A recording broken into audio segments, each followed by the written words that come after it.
Maghreb 2, service, info, musique, divertissement. France Maghreb 2. France Maghreb 2.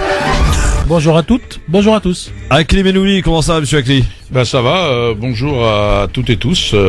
Effectivement, j'aime bien l'expression de Tarek, c'est-à-dire que on peut parler de difficultés, mais il faut pas se noyer dans la difficulté.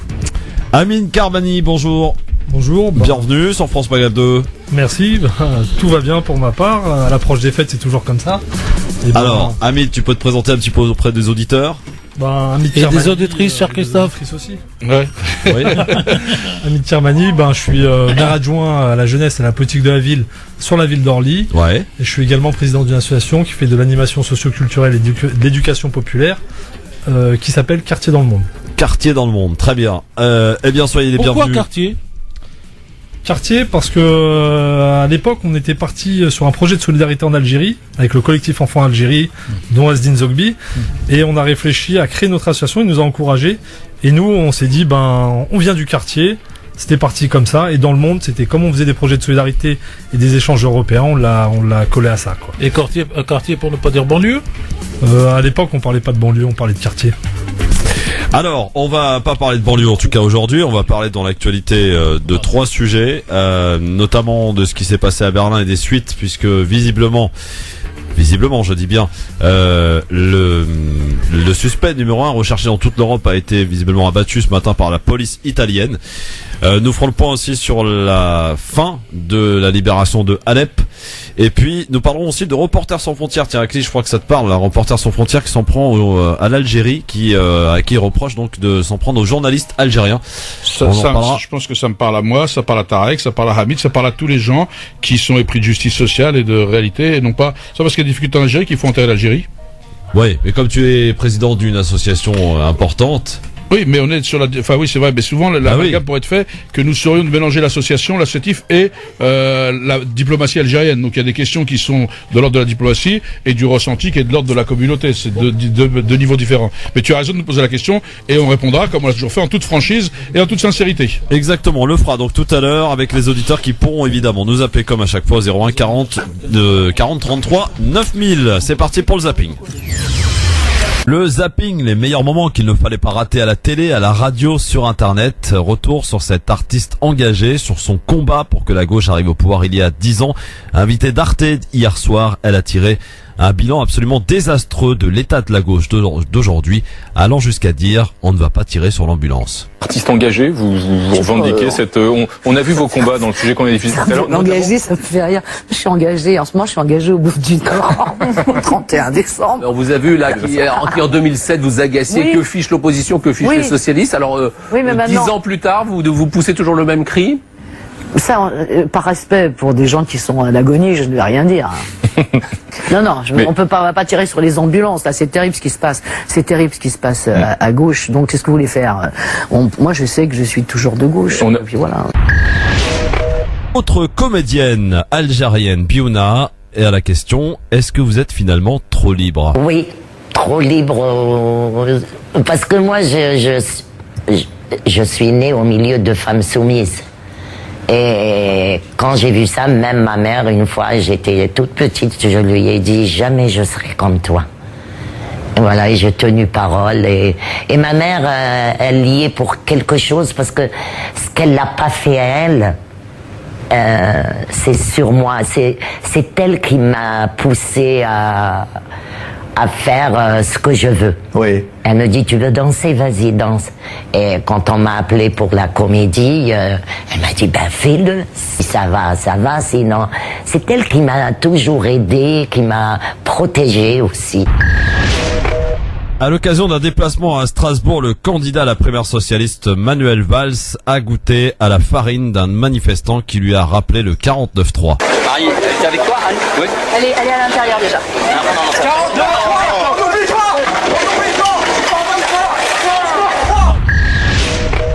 C'était le zapping, les meilleurs moments qu'il ne fallait pas rater à la télé, à la radio, sur internet. Voilà pour le zapping de 49.3, visiblement il va s'en souvenir un sacré moment quand même, Manuel Valls, il a goûté à la farine, vous avez vu les images messieurs? Moi, oui. Ouais. J'ai vu de la farine partir dans tous les sens.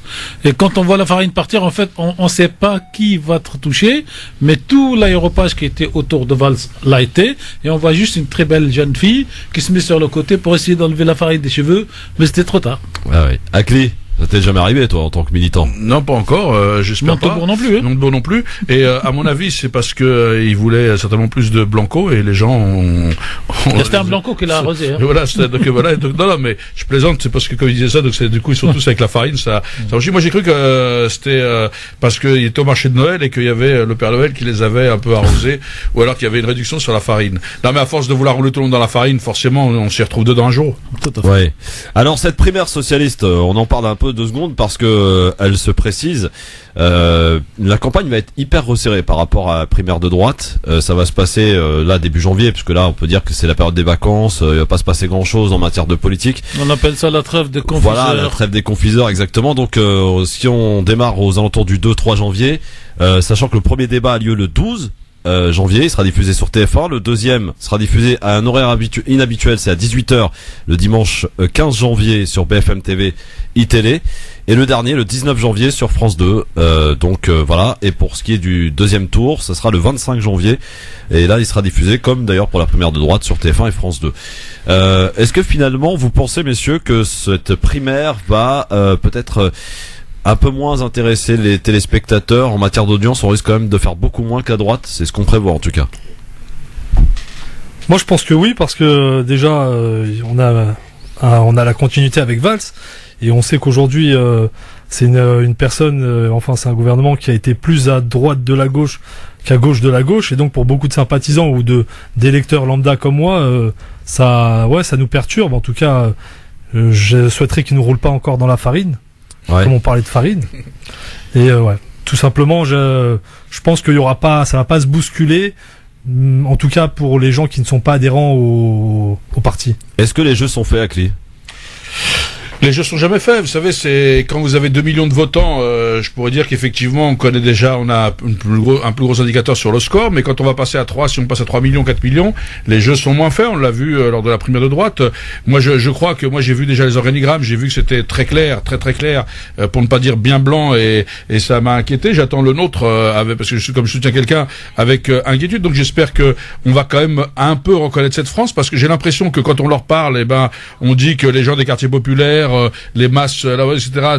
C'est la gauche qui doit porter leurs aspirations, qu'on ait des gens de qualité, etc. Mais quand il s'agit de la distribution des prix, c'est toujours les mêmes oubliés. Donc j'ai l'impression que il n'y a pas de visibilité. Et donc aujourd'hui, je pense que en fonction de ce qu'ils vont porter dans cette campagne, effectivement, ça va drainer ou pas drainer. Moi, je trouve qu'effectivement, les débats le premier débat va être important quand même pour placer le cadre, parce que j'ai l'impression qu'aujourd'hui un peu tout le monde se cherche et que l'arrivée de Peillon, qui est à peu près sur la même, mais pas tout à fait. Enfin, il y a un petit peu il y a un petit flou là qu'il va falloir lever. Je pense que les premiers débats vont les lever. Et moi, je trouve que, même si je sais pas lui que je soutiens, par exemple, Benoît Hamon est à une campagne assez logique, claire, assez prononcée. Est-ce qu'il y a un François Fillon de gauche qui s'en dégage dans ce casting, Tarek? Alors moi, avant de rentrer, si vous permettez, dans cette primaire spécifique, 3 grosses remarques, je vais essayer de les ramasser très vite. La première, c'est que beaucoup dans la société française et dans la sociologie française ont pensé que les franco-maghrébins sont génétiquement liés à la gauche. Aujourd'hui, ces franco-maghrébins sont eux-mêmes en train de se poser. Franco-africains en général d'ailleurs. Oui, tout à fait. Mais j'aime pas l'expression franco issue de la colonisation et tout ça. Ouais. Nous, on s'adresse principalement à la communauté franco-maghrébine. Il y a cette partie sociologique, et donc cette composante de la société française est elle-même en train de se poser aujourd'hui la question, quelle attache elle a avec la politique. Ouais, et moi qui fréquente les uns et les autres, on commence à voir que des gens issus de cette communauté, de cette composante nationale, se retrouvent plus dans leur intérêt privé que la sociale. Médecins, avocats, qui n'ont rien à voir avec une certaine vision de la politique, donc celle dite de gauche, qui correspond pas. Deuxième grosse remarque, c'est que jusque-là, dans la sociologie française encore, et dans dans l'esprit français, la gauche, c'est l'entraide sociale, et moins de politique internationale, mais c'est une cohésion sociale en marche. Et on se retrouve depuis la dernière élection des présidents Hollande, que je respecte par ailleurs, dans un déphasage global où on se retrouve une France qui est sur l'international et avec une dissection à l'intérieur de cette solidarité sociale, et les gens qui se disent de gauche, on va être protégés par donc le gouvernement de gauche, se retrouvent avec des 49.3 sur la propre structure dans la loi du travail. Et la troisième grosse critique ou analyse en tout cas, c'est que la droite a pris tellement dans les médias et dans la tête des gens dans ces primaires qui a été une superbe réussite, que la gauche aujourd'hui qui a inventé en France le système primaire va se retrouver à la ramasse, parce qu'il suffit qu'il y ait 500 000 de participants de moins et on n'aura pas le même nombre que participants pour la primaire de droite, c'est-à-dire 80, va être lu comme un échec. Et donc le positionnement de la gauche sur cette primaire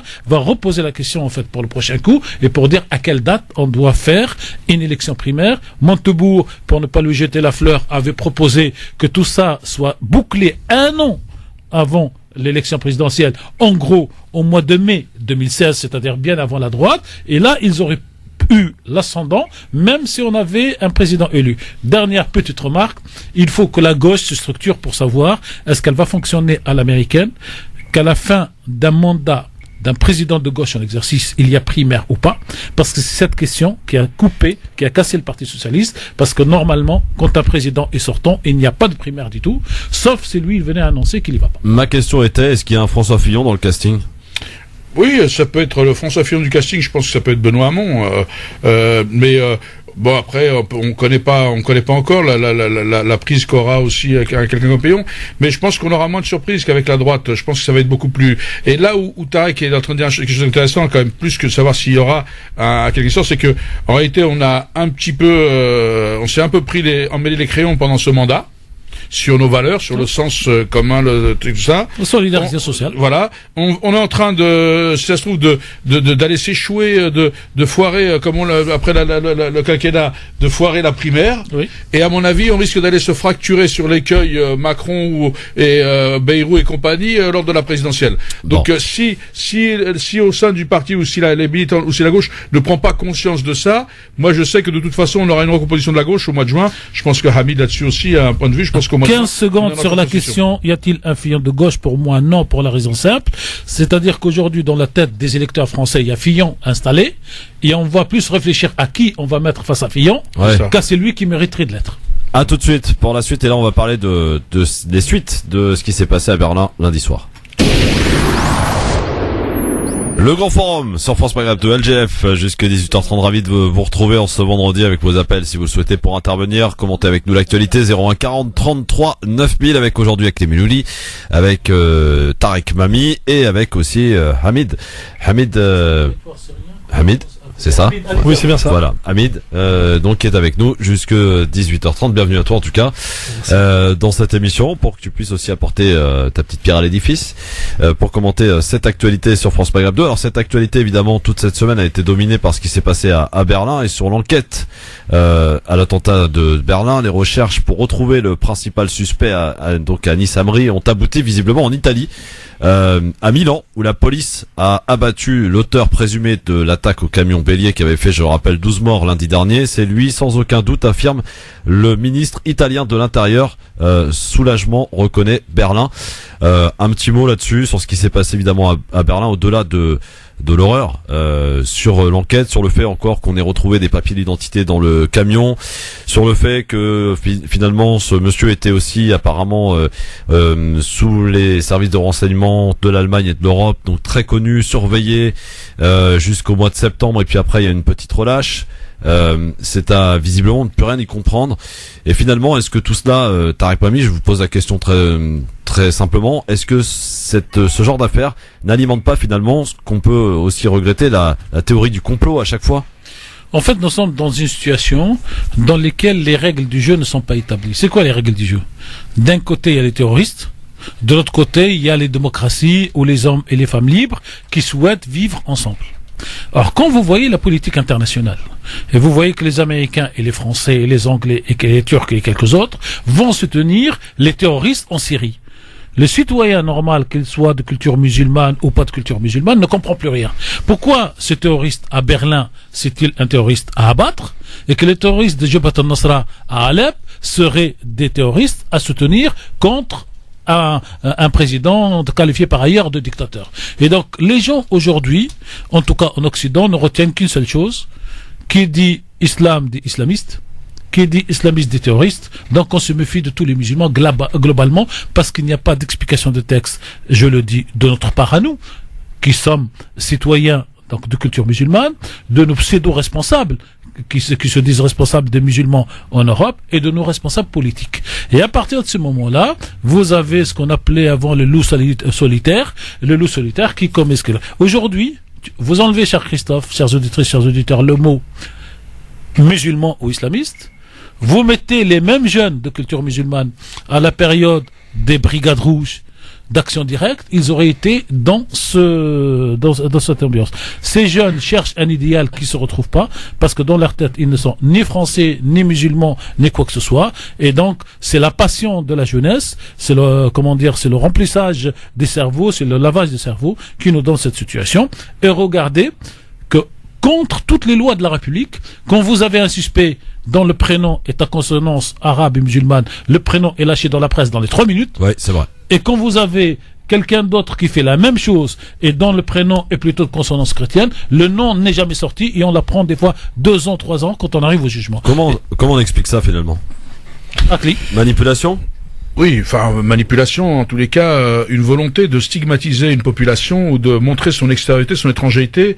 Un peu, c'est la politique du bouc émissaire. C'est-à-dire que quand on n'a rien à donner au peuple, on essaye de leur servir en pâture un peu ce que les gens attendent. Et j'ai l'impression qu'aujourd'hui, effectivement, tous ceux qui à consonance Tariq Ladé, à consonance musulmane ou autre, est souvent jeté en pâture dans les médias. Et on le voit bien, c'est la part de justice. Des fois, même involontairement, tellement cet étranger n'est pas encore il y a de l'inconscient. Non, mais parce que il y a ce qu'on appelle la décolonisation. Il y a eu des États, mais celle des esprits, elle est toujours là. C'est-à-dire que en réalité, tant que ça se passe, et quand c'est en France, c'est terroriste, et quand c'est ailleurs, en truc, il a dit c'est des rebelles. On a même qualifié en Algérie. Et en Algérie, on travaille dans la bouche de M. Voilà, c'est ça. Et il y en a qui ont dit même en Algérie à l'époque que effectivement ils avaient abattu des militants islamiste, tout ça. Et à un moment donné, il faut soit effectivement on a la même formulation pour tout le monde. Après, on peut être d'accord ou pas d'accord avec la formulation, mais on ne peut pas l'avoir à géométrie variable. Et j'ai l'impression qu'en fonction du lieu où ça se passe, effectivement, eh bien, ça devient autre chose, ça devient plus du terrorisme. Et quand ça se passe ailleurs, à la rigueur, c'est loin. Et donc là aussi, effectivement, il y a cette injustice. Et tout ça, en réalité, est vécu. Vous savez, quand on humilie les peuples en permanence, parce que ça s'appelle de l'humiliation. Eh ben, il faut pas s'étonner de créer un terreau fertile à la radicalisation.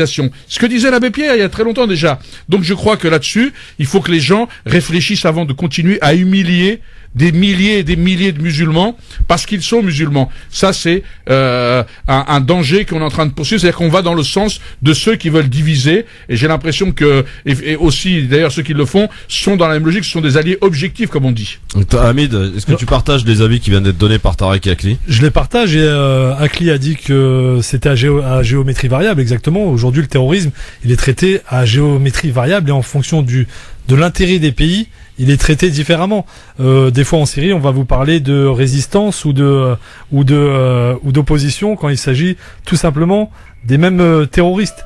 Le terrorisme en Allemagne, en France ou à Alep, c'est du terrorisme. Donc il faut condamner le terrorisme et l'État français, comme tous les autres États, doivent condamner fortement le terrorisme et pas agir en fonction de leur propre intérêt. Ça, c'est la première des choses. La deuxième, oui, terrain fertile, parce qu'on stigmatise, mais ça date pas d'aujourd'hui, ça date de 30-40 ans.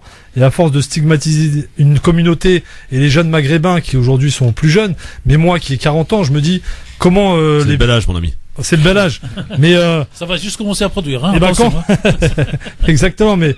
j'aimerais pas produire pour qu'ils subissent ce que vont subir ceux d'aujourd'hui, les jeunes d'aujourd'hui, parce que quand on écoute les plus âgés, et je vais prendre 20 ans au-dessus, on nous parlait déjà de ce racisme d'État ou de ce racisme qu'on mettait en place dans la société française, et aujourd'hui on le subit encore plus, et nos enfants vont le subir encore plus, parce qu'aujourd'hui c'est plus les Maghrébins qu'on attaque, c'est les musulmans. De dénoncer, d'attaquer les Maghrébins, ça ne marchait pas très bien, les Tunisiens, les Algériens, les Sénégalais ou autres, mais là, tout le monde a un ennemi commun, le musulman. Et donc, comme il n'y a rien à proposer, et Tariq le dit, comme il n'y a rien à proposer, on trouve un ennemi qui va pouvoir alimenter toutes les peurs des Français, mais pas que des Français, des Européens.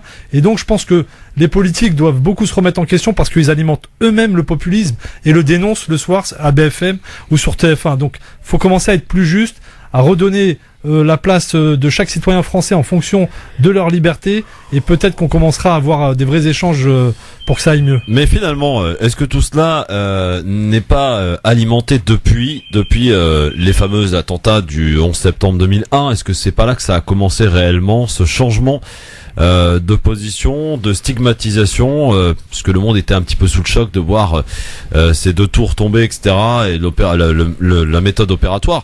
Christophe, la question qui se pose, c'est pourquoi 2001 ? En fait, c'est pas 2001. Tout ce chambardement a eu lieu en 1989 avec la chute du mur de Berlin. Je m'explique. Jusqu'à 1989, on avait un ennemi mortel qui s'appelait le communisme et l'Union soviétique. Et donc, à la chute de l'Union soviétique, les peuples qui doivent, comme les Américains et les Français, qui vont conquérir d'autres terres, d'autres richesses, il leur faut un ennemi. L'ennemi doit être facilement identifiable et visible. La chute du communisme a fait que cet ennemi a disparu. Donc, qui va être le nouvel ogre qui va faire peur ? Ça va être celui qui a des richesses qu'on convoite, le pétrole, qui n'a pas les moyens techniques de se défendre, qui est morcelé parce que les chefs d'État, les rois sont pour leur propre chaise, leur propre fauteuil, et non pas ni pour celui de leur population, ni celui de la solidarité. Et le maillon faible de l'histoire à cette époque-là, c'est bien les musulmans. Les musulmans ont par ailleurs une autre spécificité. Beaucoup de musulmans sont solidaires avec les Palestiniens, j'allais dire sans savoir pourquoi. Et au lieu que ces musulmans soient solidaires avec les Palestiniens, parce que les Palestiniens sont aujourd'hui une terre et un pays occupés, et donc la solidarité ne doit pas être déclarée ni comme une solidarité religieuse, ni comme une solidarité ethnique. La question israélienne et la question palestinienne sont le verrou qui, après 89, va changer d'ennemi, et un ennemi global qu'on peut saucissonner. Et quand vous voyez l'opération, en fait, pour moi, c'est pas 2001, pour moi, c'est l'opération 2003, qu'est-ce qui justifie l'attaque, l'occupation et la destruction de l'État irakien? Vous revenez une quinzaine d'années avant et vous allez trouver un plan qui s'appelle le plan de refonte du Moyen-Orient, le morcellement des pays, et on va sortir quelque chose qui est morte dans l'esprit des musulmans, la guerre entre les sunnites et les chiites.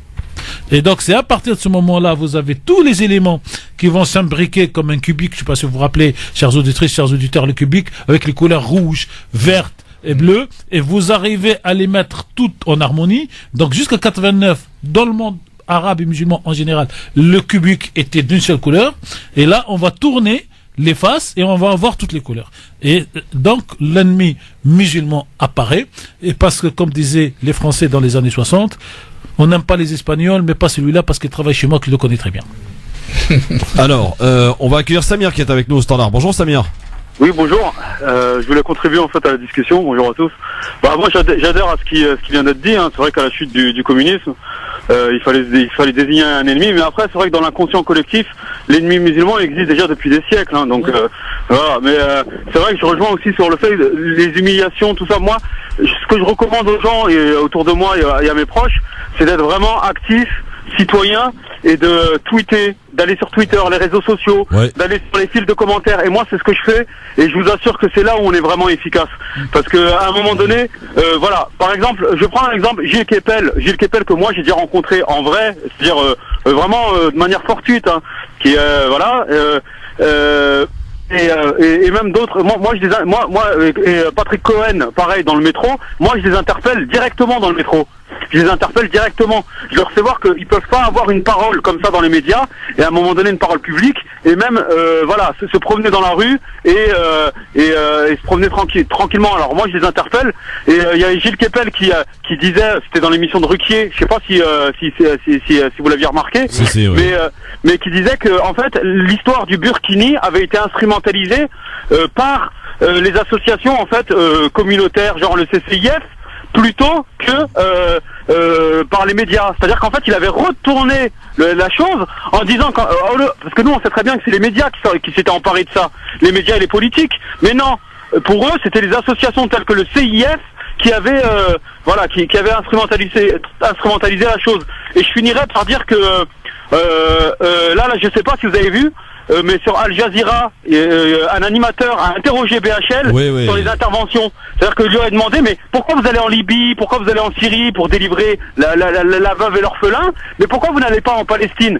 Et je mettrai aussi l'accent sur le fait qu'il y a des chrétiens ici, en France et ailleurs, qui à un moment donné sont solidaires des chrétiens d'Orient, mais qui n'ont jamais été solidaires pendant des décennies aux chrétiens de Palestine, parce que les chrétiens palestiniens sont, main dans la main avec d'ailleurs c'est pas confessionnel, tout le monde le sait, sont main dans la main avec les Palestiniens musulmans, dans la lutte contre l'État d'Israël, l'État, en tout cas le régime d'extrême droite.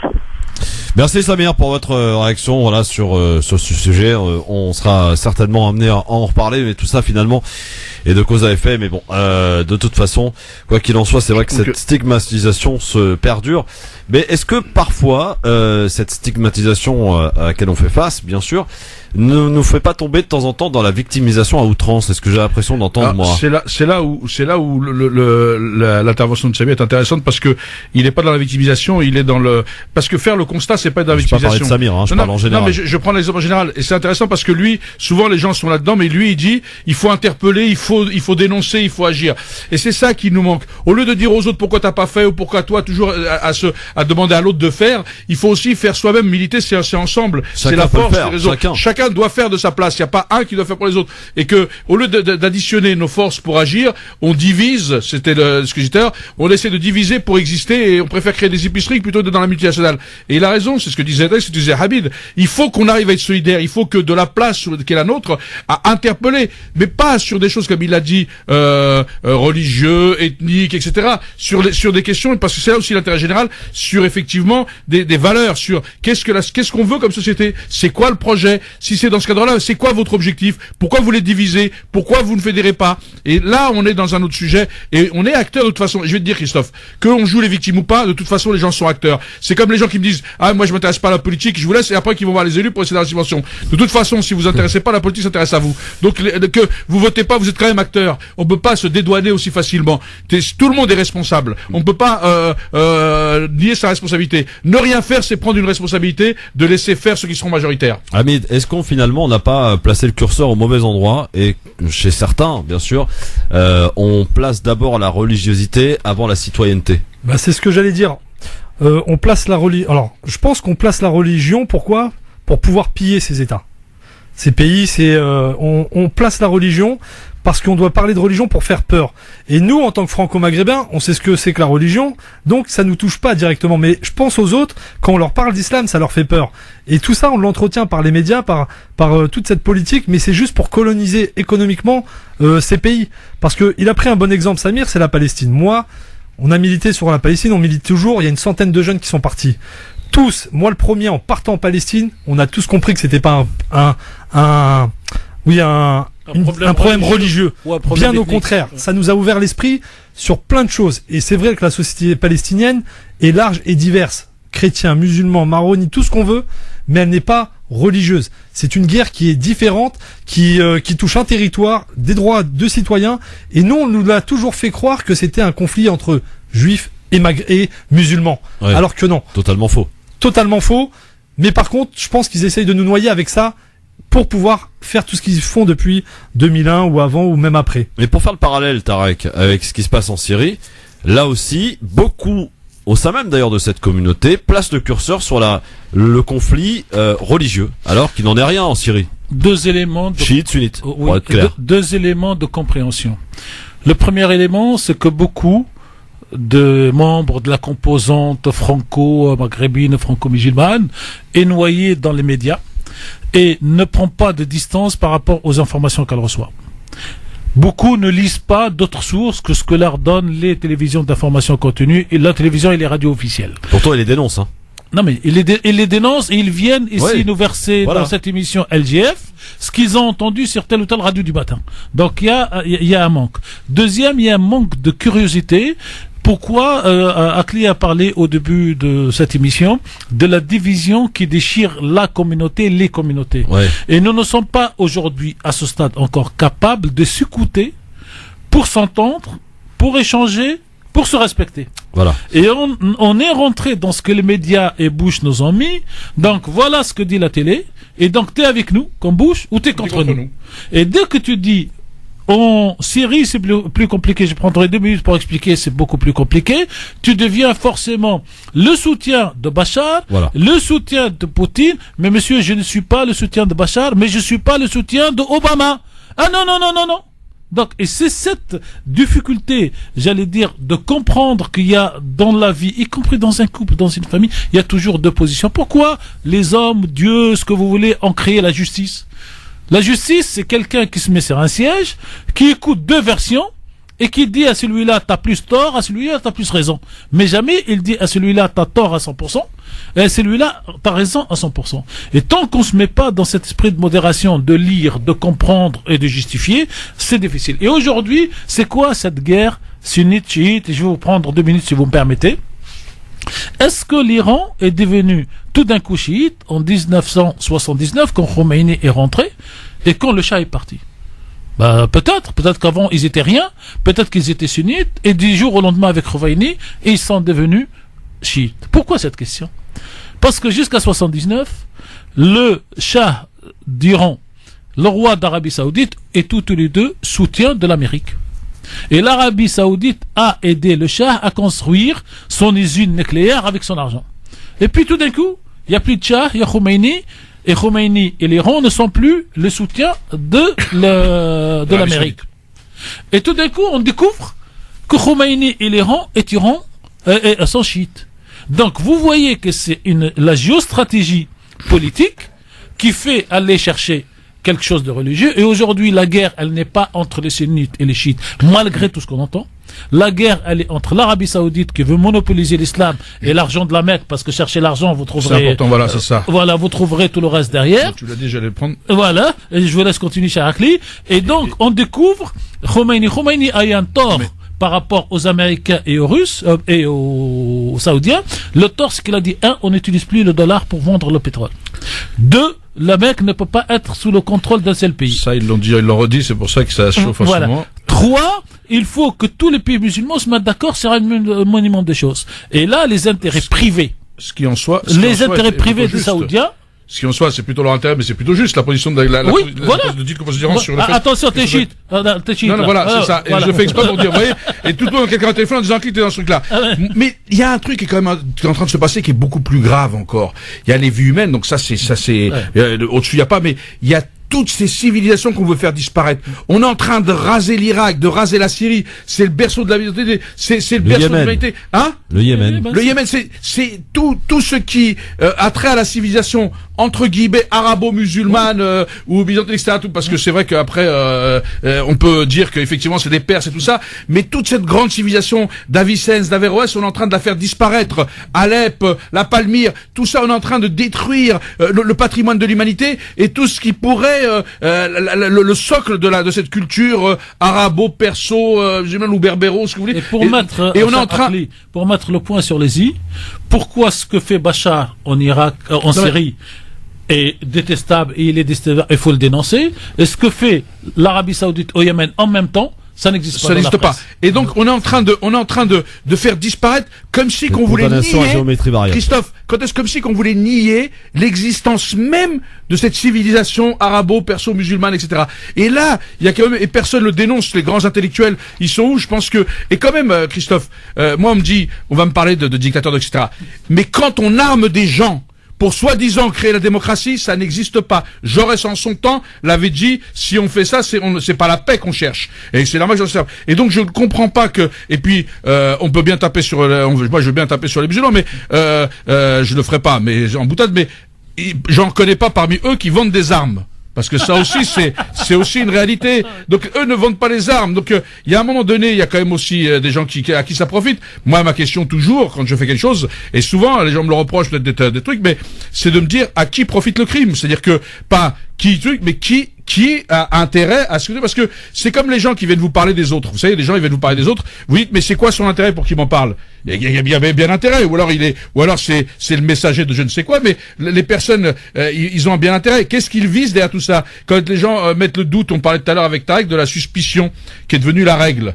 Hein? Alors que la règle, c'est la confiance. Les gens qui fonctionnent sur cette règle de la suspicion, s'ils créent la suspicion, c'est qu'ils ont bien intérêt. C'est des gens qui veulent construire sur le chaos et non pas sur des valeurs. Et donc là-dessus, c'est exactement ce que sont en train de faire les Américains et d'autres. C'est-à-dire qu'ils créent la suspicion partout dans le monde pour pouvoir avoir les coups des franches et les mains libres pour agir à leur guise. Bon, dans un instant, on va parler d'Alep.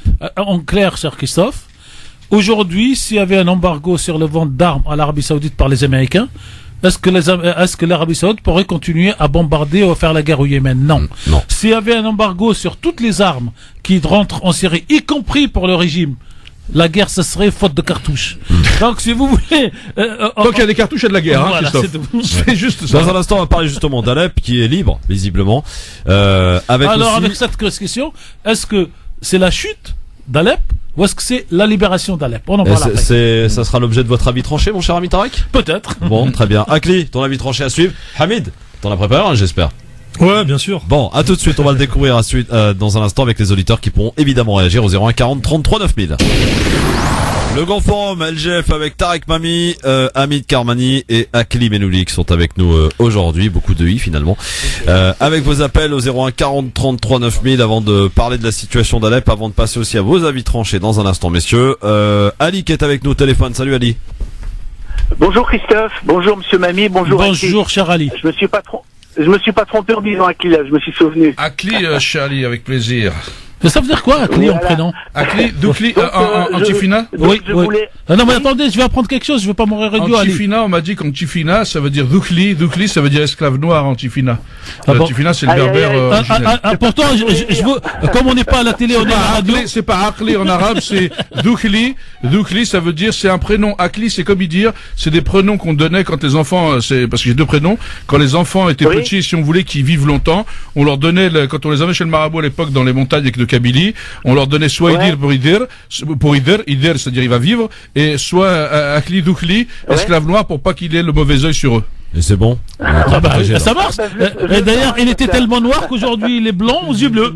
Akli. Voilà. Alors Ali. Je l'ai vu à la télé, je l'ai vu Akli à la télé. Ah bon? Ah oui. Ouais, c'est vu. Avec les lunettes noires et tout là, je me souviens. Voilà, c'est les mêmes, oui. D'accord. Et il était d'ailleurs en face de son ami Zikri, comme vous l'avez vu. Ah, Abdallah. Ouais. Ah, le monument, c'est mon ami, et c'est un monument, Zikri. Au moins lui, avec lui, on s'ennuie pas. Il a un parler qui est bien. Ah oui. Voilà. Alors allons-y. Allez-y, Ali, qu'est-ce qui se passe? On s'excuse. Allez-y, Ali. Oui. On vous écoute. Oui, donc je remercie Monsieur Mami là d'avoir rappelé au sujet de l'Iran que l'Iran est devenu chiite à partir de 1979. Exact. Avant ils étaient je sais pas quoi, peut-être des martiens, je sais pas. Mais à partir de 1979, l'Iran devient chiite. Et c'est le pays à abattre. Ouais. À partir de 1979. L'Iran est devenu chiite et nous on a plein de chiatines aussi avec derrière. Non, je disais l'Iran est devenu chiite et nous on a découvert plein de chiatines chez les Arabes. Voilà. Et donc je voulais rappeler aussi qu'au niveau de l'Arabie, des Saoudiens, le wahhabisme, c'est-à-dire que le Hajj est devenu une industrie pour eux, pour l'argent. Exact. Et je voulais rappeler qu'il n'y a pas si longtemps, ils ont augmenté le visa jusqu'à près de 500 €. Et il y a 15 jours, ils sont revenus en arrière. Ouais, ils sont revenus en arrière là-dessus, ouais, absolument. Ouais, c'était trop flagrant, trop voyant, quoi. C'était l'industrie, ils ont dit là, on est repéré. Bon, merci beaucoup Ali, en tout cas, à très vite. Méziane aussi de la partie, salut Méziane. Oui, salut, salam alaikum à tous. Bonjour à vous. Bonjour Méziane. Merci. Je voulais d'abord dire Akli, c'est esclave. Ça, oui, c'est ça. Noir, esclave ou esclave noir? Oui. Oui, Oh, c'est ça. Ouais. Je vous confirme qu'il est blanc et qu'il a les yeux bleus, ou presque. Ouais, c'est pas. Je confirme qu'il est pas ici. Méziane, Doukli, hein, qu'est-ce que tu veux que je fasse? C'est pas de ma faute, c'était esclave, hein. C'est pas de la mienne non plus, c'est la barabotte dans les montagnes qui m'a donné ce prénom. Oui, mais c'est un joli nom quand même. Alors Méziane, qu'est-ce qui se passe? Moi, Ali m'a devancé parce que c'est vrai que c'est depuis l'avènement de l'ayatollah Khomeini qui a donné l'éveil à la région, disant que les Américains et les Saoudiens ont assez joué avec les peuples de la région, les peuples arabo-musulmans et même perses et voire turcs, c'est un peu différent, je pense. Oui. Mais je crois que les ennemis, on dit on est trahi par ses amis, souvent. Hein, un ennemi, on dit, mon Dieu, préserve-moi de mes amis, car mes ennemis, je m'en occupe. Ouais, exact. C'est-à-dire que nous avons comme ennemis toutes les monarchies du Golfe, avec l'Arabie Saoudite en tête, et le Maroc, le roi du Maroc. Je parle pas des peuples, hein. Je parle des monarques. À partir de là, les Saoudiens, je crois que nous, en tant que musulmans, puisque le fameux jeu, si je peux dire, cet embroglio qui se passe dans la région, on arrive à ne plus rien y comprendre. Tout à fait. Puisqu'ils ont réussi à créer des guerres entre l'Irak et l'Iran, et puis comme ça a plus ou moins foiré parce que leur plan n'a pas fonctionné comme ils voulaient, ils ont créé après la guerre entre chiites et sunnites.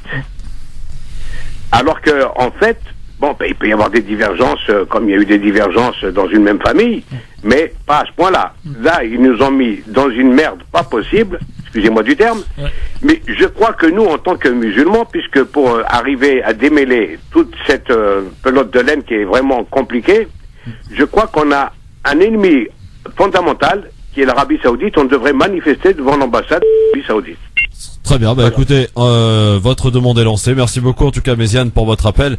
On va le passer, si vous voulez bien, aux avis tranchés. On a un petit peu de retard, on y va, c'est parti. Je peux, cher Christophe, signaler deux choses. Oui, quoi? La première, un auditeur me rappelle que le 23 décembre, donc que nous sommes aujourd'hui. C'est aujourd'hui, oui. Oui, c'est l'enterrement donc de Aït Ahmed.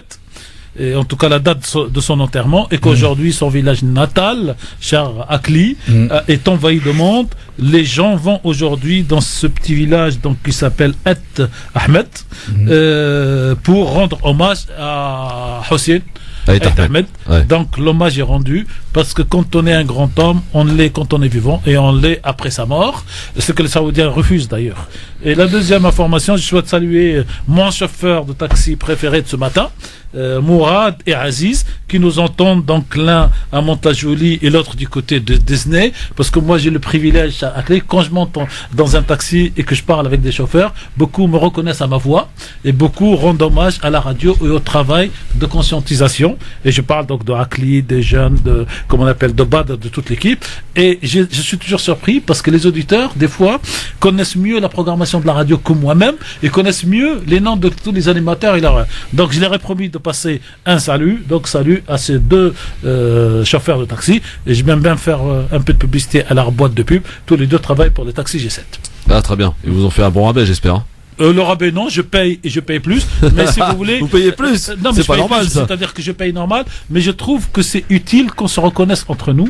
Ce que des gens comme des chauffeurs de taxi qui sont humbles le reconnaissent. Oui, mais vous n'aurez pas dit que vous prenez des VTC de temps en temps. Non, mais ça, vous le gardez pour vous. Cher Christophe. Non, mais je veux dire, des gens humbles le reconnaissent, et ceux qui prétendent faire avancer la communauté, eux se constituent plus comme opposants les uns aux autres que comme éléments de construction. À tout de suite, c'est parti pour des avis tranchés. On salue évidemment tous les amis taxis qui sont d'ailleurs très très nombreux à nous écouter à cette heure-ci à la radio, ainsi que nos amis VTC qui ce matin, je vous apprends rien, ont manifesté aux abords des aéroports d'Orly et de Roissy-Charles de Gaulle. Ils ont bien choisi leur jour, c'est le grand jour de départ aujourd'hui. Ça a mis une sacrée pagaille. Allez, c'est parti pour les avis tranchés.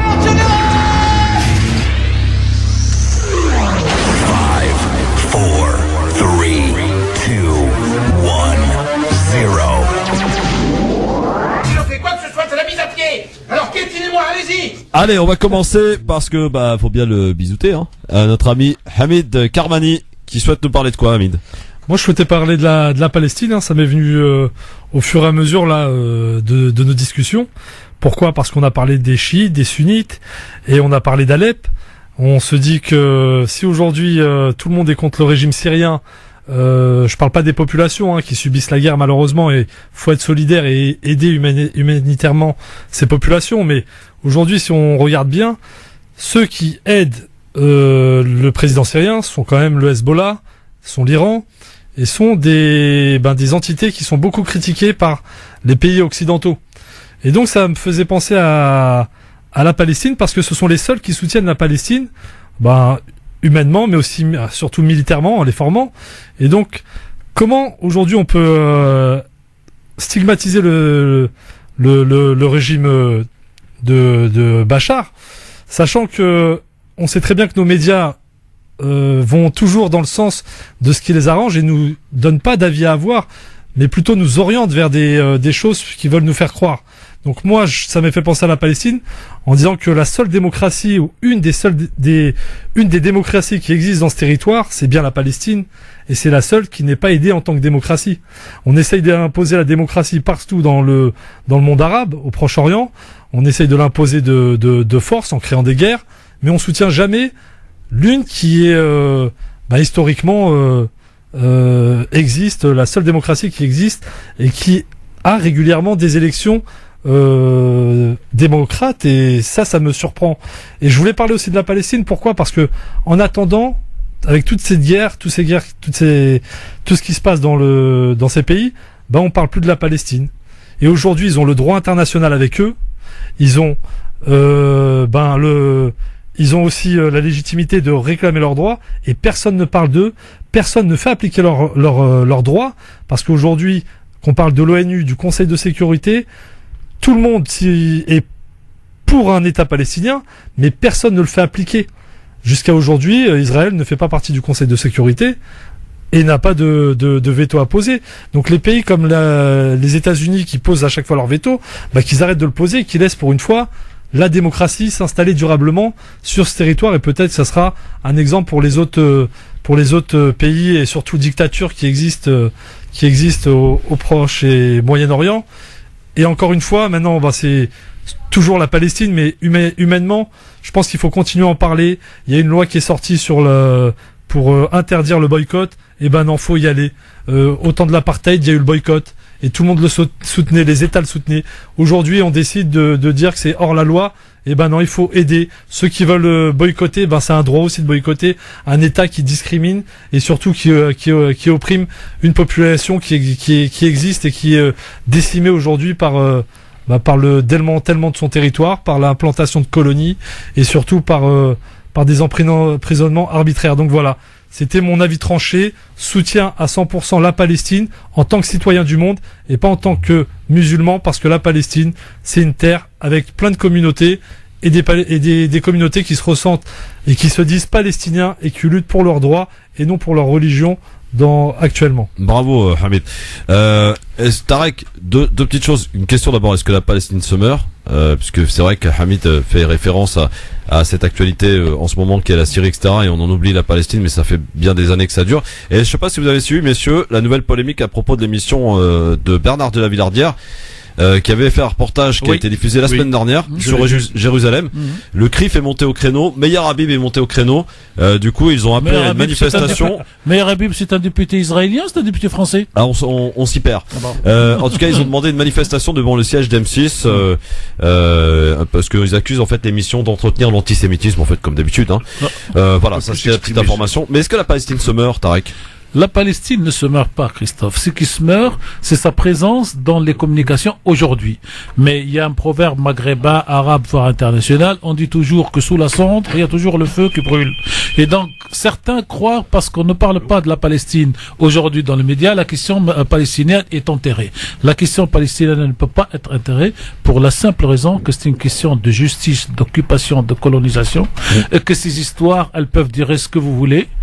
Elle finit par s'en sortir. Et je prends même un prétexte que notre ami Ammar va me reprocher tout à l'heure, cher Christophe, de la provocation. Quand une culture, quand une religion, quand un peuple ne comprend pas qu'il faut s'intégrer dans le lieu géographique dans lequel il finit, comme les Arabes et les musulmans, par être expulsé au bout de 8 siècles d'Espagne, parce qu'à certains moments, on ne se comporte pas dans le vivre ensemble en commun, mais on se comporte comme celui qui domine l'autre. Or, dans l'histoire de l'humanité, le dominant d'aujourd'hui, disait Ibn Khaldoun, et le dominé d'aujourd'hui, le dominant de demain. Et vous avez la problématique du peuple juif, terrible dans son histoire, qui hier était écrasé, assassiné, châtié, torturé, et j'utilise tous ces mots haïtiens sous Hitler, et qui aujourd'hui, se comporte peu ou prou de la même manière en Palestine. Nous dirons qu'il n'y a pas de four crématoire pour couper court à toutes les critiques. Nous dirons que les Israéliens d'aujourd'hui ne sont pas le Hitler d'hier, mais nous disons qu'un peuple qui a été dominé peut le lendemain, par égoïsme, par tout ce que vous voulez, devenir lui-même dominant. Et donc la question palestinienne, pour moi, elle n'est pas entre parenthèses, elle est derrière l'écran de la télé, où vous verrez qu'à première occasion, elle repassera devant. Alors, mon cher Akli, on va passer à toi maintenant, et pour ton avis tranché donc d'aujourd'hui. Tiens, bon, d'abord, je veux dire que comme c'est l'anniversaire d'Ahmed, je vais quand même saluer parce que c'est quand même un historique. C'est quand même quelqu'un qui a toujours défendu des valeurs. On peut être d'accord ou pas d'accord avec, mais c'est les deux partis historiques en Algérie, c'est le FLN et le FFS, qui sont tous deux des partis socialistes, contrairement à ce que les gens pourraient penser, et non pas des partis libéraux. C'est important de le rappeler. L'occasion de faire un peu rappel. Sur l'avis tranché, je voulais juste dire sur la Palestine, je pense qu'effectivement, faut pas oublier qu'il faut une solution à deux États, que ça fait aussi partie de ce qui achoppe au Proche-Orient, au Moyen-Orient, et donc effectivement ne pas oublier quand même des gens qui souffrent. Alors effectivement elle se meurt pas, mais ça devient de plus en plus invivable à Gaza, donc il faut effectivement voir le temps. Plus le temps passe, plus c'est compliqué, et donc il faut à un moment donné aussi vous savez, moi les qui choses. comme ami a été plusieurs fois en Palestine, les Palestiniens m'ont dit une phrase terrible un jour. M'ont dit l'Algérie a mis 130 ans pour se libérer. 132 ans. 132 ans. Nous sommes à l'époque c'était 60 ans. Cher monsieur, nous commencerons à nous angoisser quand nous arriverons à ces 132 ans sans qu'on ait une solution. Donc on a encore le temps. Parce qu'ils sont aussi dans la réflexion du temps du Moyen-Orient qui n'est pas le même temps que Paris. Et donc moi mon avis c'est effectivement là-dessus, et c'est vrai que tout à l'heure les gens emploient, c'est plusieurs fois que j'entends des jeunes militants aussi m'en parlent parce qu'on connaît un peu les sociétés. C'est ce que je disais tout à l'heure, c'est cette façon qu'a notre société ou nos sociétés de fonctionner sur la suspicion. C'est-à-dire que normalement la base c'est la confiance. On fait confiance aux gens et après on demande des comptes, ce qui est normal. La confiance, c'est pas aveugle. Vous êtes innocent jusqu'à preuve du contraire, voilà. dit la loi. Et donc, je fais confiance aux gens, et s'ils trahissent notre confiance, ensuite on agit. Non, on est maintenant dans la suspicion chaque fois que quelqu'un veut faire quelque chose, parce que les gens ne pensent que comme ils agissent. Donc j'ai l'impression que les gens sont tellement formatés dans le mauvais, qu'ils ont l'impression que chaque fois que quelqu'un fait quelque chose, il y a une espèce de suspicion. Mais pourquoi il le fait? Et pourquoi lui? Pourquoi pas moi? Et donc on est dans une espèce de rivalité et de division, c'est-à-dire diviser pour mieux régner, pour essayer d'exister. Ou alors, quand on n'arrive pas à obtenir quelque chose, on essaye justement par cette suspicion de créer un espèce de chaos, et pour justement essayer de spéculer sur ce chaos, parce que c'est comme les enfants qui se battent pour un jouet, pour que l'autre ne l'ait pas, il y en a un qui va le casser. C'est-à-dire que on est dans cet esprit-là, on n'est pas dans l'esprit de la solidarité. Souvent les gens me disent, Akli, depuis le temps, comment se fait-il qu'on n'arrive pas à se mettre d'accord? Tout le monde y va en disant on va se mettre d'accord, mais le problème c'est que tout le monde veut se mettre d'accord derrière sa bannière. Donc on peut pas se mettre d'accord derrière une bannière, c'est là où est le problème. Donc on se met d'accord sur des valeurs, mais quelles sont les valeurs que les gens défendent? On peut pas ne pas parler des valeurs. Et donc tu le disais, si on n'a pas des valeurs communes, aujourd'hui, si les valeurs qui nous guident, c'est pas le droit international, c'est pas la justice, et non pas géométrie variable, parce que chacun va dénoncer les injustices, espérant profiter à sa cause. C'est pas on n'est pas en lutte de cause, on n'est pas dans la surenchère des causes ou dans les surenchères des crimes, on est dans la construction. Et si on veut construire, pour commencer à bâtir, il faut commencer, comme tu le disais mon cher ami Tarek, et je conclurai là-dessus, il faut commencer à écouter l'autre, à comprendre l'autre. Pour agir ensemble, il faut se reconnaître mutuellement. Tant que ceux qui ne reconnaissent pas l'autre, c'est des gens qui ne veulent pas agir avec les autres, qui se servent des autres pour exister. Et dans une équipe de foot, il n'y a pas que des avant-centres. À un moment donné, il faut savoir aussi mettre le bloc de chauffe, défendre avant d'attaquer. Et nous, malheureusement, on n'a que des avant-centres qui veulent briller comme des goléadors, sauf qu'ils n'ont même pas la capacité d'avoir un ballon. Et y compris quand on leur donne un ballon, sur un plateau, ils shootent dans le plateau plutôt que dans le ballon. Hamid, réaction? Je pense qu'Akli a raison, et puis bon, il n'y a que des attaquants, mais parce que les autres, on les a mis sur le banc de touche, et on ne veut pas qu'ils émergent aussi. Donc quand on prendra ces remplaçants à leur juste valeur, ça fera évoluer notre solidarité. Et puis je replace ça aussi sur l'éducation. Nos parents sont venus, pour ma part, pour travailler. Aujourd'hui, nous, on n'est pas là pour travailler, on est là pour s'élever en tant que citoyen français. Et demain, j'espère que mes enfants auront quelque chose de plus que ce que nous, on n'a pas. En tout cas, cette solidarité qui manque dans notre communauté. Et dans cette communauté, elle est assez large. C'est la communauté issue de l'immigration, mais c'est aussi celle des quartiers populaires. Et j'espère que ça va émerger. Tarek, votre avis tranché, mon cher ami Tarek? Mon avis tranché va être dans un genre un peu particulier, cher Christophe, cher tous aujourd'hui. Moi, j'ai envie de donner deux informations qui peuvent intéresser les auditeurs selon l'endroit dans lequel ils vivent, parce qu'on a fait diffusion sur une quinzaine de villes, du Havre à Marseille. Le général de Gaulle disait de Dunkerque à Tamanrasset. Et moi, j'adore dire du Havre à Marseille, parce que la France d'hier n'est pas celle d'aujourd'hui. Comme disait Poutine au président Sarkozy, ton pays est comme ça, donc même entre deux doigts, et mon pays il est comme ça, c'est-à-dire entre les deux bras, la France d'hier et la France d'aujourd'hui. Il a rajouté, si tu continues sur ce ton, je t'écrase. Non mais à l'époque il s'appelait pas encore Paul Busmuth, donc il pouvait se permettre. Donc la première est une conférence sur le don du sang qui aura lieu demain samedi à partir de 17h dans la mosquée de Nour. Donc c'est organisé par l'association des musulmans d'Alsace. Je donne un numéro de téléphone et je le redonne tout à l'heure. C'est où? On y vient. Donc c'est 06 40 19 31 07, 06 40 19 31 07. Donc ça a lieu à la mosquée de Nour dans une association qui s'appelle Alsace, et ça aussi c'est un problème de communication. Les gens envoient des informations, mais pour eux c'est connu, c'est comme nous on dit 19 rue Aubervilliers à Paris. Les gens ne connaissent pas où c'est. Donc ça, mais en tout cas ce qui m'intéresse c'est que c'est à l'intérieur d'une mosquée qu'il va y avoir la conférence sur l'utilité du don du sang des musulmans à tout le monde. Et il y a un professeur, donc un docteur qui s'appelle Mortar Bouhala, qui est un médecin urgentiste, qui lui va donc expliquer pourquoi le don du sang est utile à tout le monde. La deuxième information, donc, c'est dimanche, avec un super livre qui s'appelle L'Andalousie musulmane, les raisons d'un épanouissement interculturel. L'auteur est Abdelrahman Bouzelmat, qui est professeur de lettres. Tenez-vous bien, cher Christophe, qui est à Marseille, donc on aura à la voir un jour.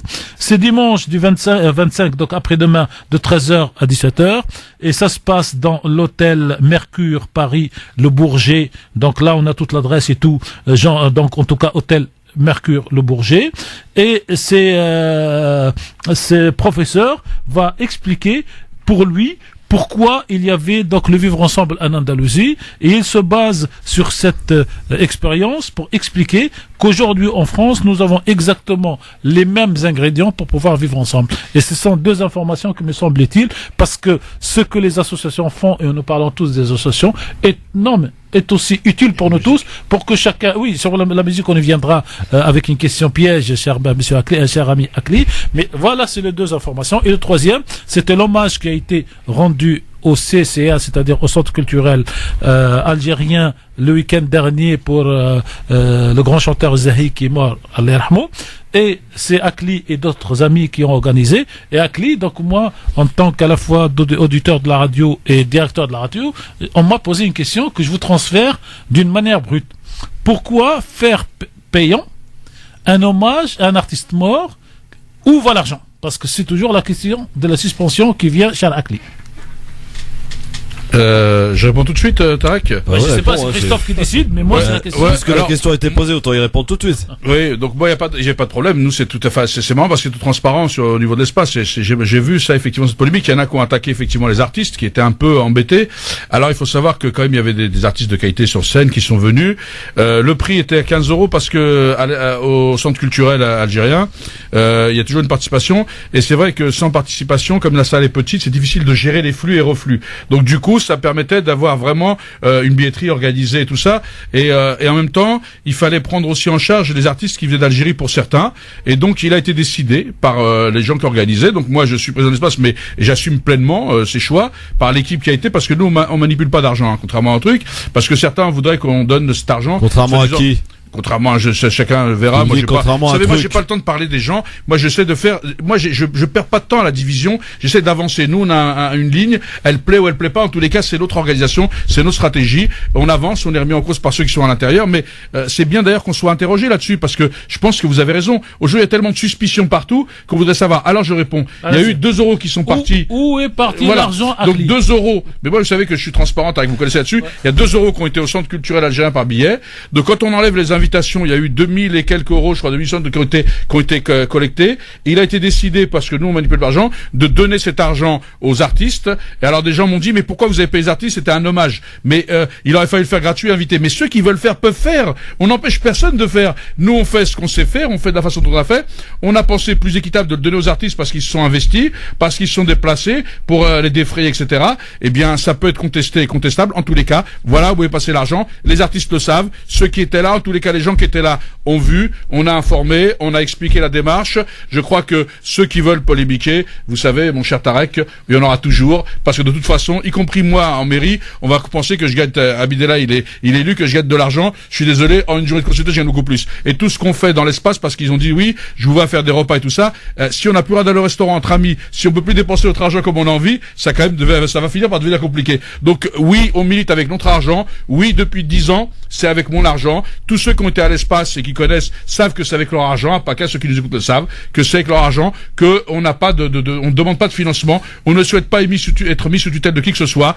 Et on avance comme ça. Peut-être que demain, les jeunes générations changeront le logiciel parce que ils ont peut-être besoin de payer leurs billets. Ils ont peut-être pas, comme nous, les moyens de le faire, etc. Parce que nous, on est consultants, on peut gagner de l'argent en travaillant, en faisant des choses. Mais et il faudra y penser, et ils auront le droit de le faire. Ils auront le droit de collecter des fonds, de travailler pour faire leurs actions. C'est des associations, c'est un but non lucratif, et donc là-dessus, on est très transparent et il n'y a aucun problème. Une question de journaliste, pourquoi ne pas publier un communiqué de presse sur cette question, qui sera sur votre Tarek, site, et qui servira de leçon aux autres opérations. Tarek, parce que je le dis pourquoi? Parce que de toute façon, ce sera toujours quelque chose, parce qu'il y a que ceux qui sont critiquables, et que nous, leur faire un communiqué de presse pour leur répondre, ce serait leur faire trop d'honneur et penser qu'il y aurait quelque chose. Nous, ils peuvent toujours parler. Ce qui est important, c'est l'histoire, le temps, et comme je le dis toujours, le temps est l'ami du juste, et nous, ça fait un peu plus de 30 ans, Tarek, on se connaît depuis très longtemps, que je milite, j'ai jamais eu de problème de casserole là-dessus, c'est pas demain que je vais commencer, chacun peut pas en tirer autant, c'est que chacun assume et fasse le ménage devant chez lui. Allez, dans un instant. C'était un avis tranché un peu particulier. Oui, très particulier, oui, il faut le dire. Voilà, mais merci de me l'avoir posé, ça a permis de clarifier, et je le dis, et je répète, les artistes seraient venus même gratuitement, contrairement au procès qu'ils l'auraient fait. Pourquoi aussi, il y en a qui ont dit pourquoi un hommage à Marzahi, ça fait 40 ans, il n'a pas de famille, il aurait plus d'argent. Et des pourquoi, il y en a beaucoup. On les a pas tous épurés, mais on a surtout envie de continuer d'aller de l'avant. On referait le monde, hein. Voilà. Et nous, ce qu'on veut faire, c'est qu'on va... LGF sur France Maghreb 2 avec monsieur Hamid Karmani, avec Akli Melouli, Tarek Mami qui sont là aujourd'hui avec nous pour commenter cette actualité. Et vous, chers amis auditeurs, si vous souhaitez notamment réagir aux avis tranchés qui nous ont été proposés il y a quelques instants, 01 40 33 9000 bien sûr, pour le faire. Mais pour revenir à l'actualité et à la situation d'aujourd'hui à Alep, parce que ça se bouscule quotidiennement, la situation donc aujourd'hui en Syrie est ce pas très important vers un règlement du conflit. Vladimir Poutine commentait en ces termes ce matin à la reprise du contrôle d'Alep ce que le président russe désigne comme la libération d'Alep. Bachar al-Assad, accompagné de Bachar al-Assad et ses alliés surtout, russes et iraniens, qui ont totalement repris cette deuxième ville syrienne. Les derniers combattants rebelles ont quitté la ville hier soir. Victoire donc éclatante pour Bachar al-Assad, défaite cuisante pour la rébellion, qui d'ailleurs, d'après l'OSDH, qui est pourtant pas trop pro-régime, faut le dire, a annoncé quand même par un voie de communiqué aujourd'hui qu'il y a eu des requêtes de tirer du camp rebelle sur la ville d'Alep aujourd'hui. S'agit-il, oui ou non messieurs, d'une victoire incontestable de Bachar el-Assad, de Poutine, de l'Iran et de tous ses alliés en l'occurrence, quant à la libération de Alep? Et la deuxième question que j'ai envie de poser, Alep étant reprise, reconquise, ça faut pas en oublier non plus le reste, parce que la Syrie c'est pas Alep. Alors tout d'abord, il faut rappeler la phrase de l'ancien pape, la première année du début de la guerre en Syrie. Cette phrase, elle est simple, cher Akli. Le pape disait alors, la guerre en Syrie n'est pas une guerre syrienne, c'est une guerre internationale qui se passe par Syriens interposés. Ça, c'était l'ancien pape, c'est même pas l'actuel pape, et c'était en 2011. Exact. Et quand on disait, nous, ici, à France Maghreb 2 et ailleurs, que cette guerre n'a rien d'une guerre syro-syrienne, mais d'un règlement de compte entre l'Arabie Saoudite et l'Iran d'un côté, les Américains et le Russe de l'autre, avec Israël au milieu. Et je salue au passage notre auditeur Dan Dani, qui me gratifie tous les vendredis de sa belle critique, donc j'y répondrai tout à l'heure, parce que cet auditeur qui nous écoute, mais vraiment toutes les semaines et tous les jours, et qui ne réagit que quand on parle d'Israël, de Juifs ou de Palestine. Mais quand on parle de Birmanie et des musulmans qui souffrent, ça ne semble pas l'intéresser. Quand on parle de Boko Haram, bien qu'il soit dans l'islam en Afrique, ça l'intéresse pas. Donc on va tous les vendredis ne plus parler ni d'Israël, ni de Palestine, ni de juifs, ni de sionistes, pour que notre ami Dan apprécie l'émission de la radio et ne sursaute pas pour nous écrire 30 lignes sur toujours la même question et toujours la même phraséologie. Comme ça, on est d'accord. Pour le reste, on n'adapte pas l'émission par rapport à un auditeur. Non, mais je sais, mais bon. Comme on est courtois, il a le droit d'avoir son avis. Voilà, comme on est, nous, on a le droit d'avoir le nôtre. Comme on est courtois avec les auditeurs, donc on la répond en toute courtoisie. Pour revenir, cette guerre, au début, elle a été déclenchée pour un problème de gazoduc et d'oléoduc, donc d'argent et de pétrole. Il y avait une opération pour passer le gazoduc de Qatar et de l'Arabie Saoudite via la Syrie pour venir en Europe avec les Turcs qui gagnent un peu d'argent au passage. Ça a été rejeté par Bachar qui a choisi le deuxième gazoduc qui vient plutôt d'Iran. Et depuis, il y a cette guerre. Donc, la deuxième chose, c'est que aujourd'hui, on peut toujours débattre, est-ce que Alep a été libéré ou est-ce que Alep est tombé? Si on est du côté occidental, elle est plutôt tombée. Donc, et si on est du côté, j'allais dire, de la vision stratégique globale, elle est plutôt libérée. Pourquoi je dis stratégique globale? Parce qu'il y a un élément qu'il faut savoir. Aujourd'hui, en Syrie, c'est une guerre entre deux parties du monde. La partie occidentale américaine, française, allemande et anglaise, et l'autre partie, on nous parle toujours d'Iran et on nous parle toujours de Russie, mais on oublie que derrière la Russie et l'Iran, il y a ce que moi j'appelle, en termes de géostratégique, le deuxième rideau. Et c'est qui le deuxième rideau? C'est la Chine et l'Inde et l'Afrique du Sud. Et aujourd'hui, il faut savoir que, par exemple, les Chinois ont décidé d'occuper une petite partie de la base marine des Russes à Tartous, en Syrie, en versant 3 milliards de dollars. Ça veut dire quoi? Ça veut dire qu'aujourd'hui, la Chine, même si elle ne le dit pas, elle est plutôt du côté de l'Iran, elle est plutôt du côté de la Russie. Et il faut donc maintenant reculer pour regarder d'en haut, comme si on était dans une fusée qui tourne autour de la Terre, et pour voir qu'est-ce qui se passe. Le temps de la domination américaine est en train de finir, le temps de la domination européenne est fini. Ouais. Pour moi, en 1956, avec la guerre de Suez et le recul de l'Angleterre et de la France, terminé. Aujourd'hui, nous sommes dans le recul du temps américain, et de temps américain qui aura été très court, puisque les Américains ont pris la direction du monde en 1989, encore une fois, avec la chute du mur de Berlin, et ils tombent avec Alep. Qui le dit? Vous avez un très grand théoricien américain, il s'appelle M. Brzezinski. M. Brzezinski a théorisé, dans les années avant 80, la domination internationale par l'Amérique. Tout le monde en parle. Et tout le monde sait, Brzezinski a dit, Brzezinski a fait alliance avec le pape Jean-Paul II, Brzezinski a fait tomber les RSS. Monsieur Brzezinski vient d'écrire 3 pages dans un journal géostratégique au mois d'avril 2016. Personne n'en parle. Pourquoi on a tant parlé de Brzezinski et aujourd'hui on n'en parle plus? Parce que monsieur Brzezinski écrit aujourd'hui que le temps de la domination américaine est terminé et que les Américains doivent négocier avec les 2 puissances mondiales qui montent, la Chine et l'URSS, et qu'il rajoute la Russie, et il rajoute pour terminer, l'Amérique aujourd'hui n'a plus qu'un seul objectif, garder le dollar comme monnaie mondiale. Et il rajoute, le jour où le dollar ne sera plus une monnaie mondiale, il n'y aura plus d'Amérique. Or, tous ceux qui viennent aujourd'hui nous ouvrir les guerres sunnites, chiites, les Américains, les trucs, ne lisent pas la stratégie, ne lisent pas la géostratégie et ne lisent pas le pragmatisme. Le pragmatisme, Ibn Khaldoun l'avait écrit déjà au XIVe siècle, il y a une nation qui est née, elle a ce qu'on appelle la asabiya, c'est-à-dire la volonté de faire ensemble. Elle arrive au pouvoir, elle commence à jouir de pouvoir. La asabiya tombe, il y a une autre asabiya qui vient derrière, et nous sommes dans l'histoire cyclique. Et ceux qui ne veulent pas regarder l'histoire de l'humanité sur une large période, sur une longue période d'un siècle, de 2 siècles, n'auront rien compris. Ils n'auront pas compris que Alep, qui est tombé hier, tombé, ça va dans les 2 sens. Une page de l'histoire est en train de se tourner pour demain. Alors je voudrais accueillir le docteur. Docteur, si vous permettez, j'aimerais que vous nous parliez d'une autre ville. Bonsoir d'abord.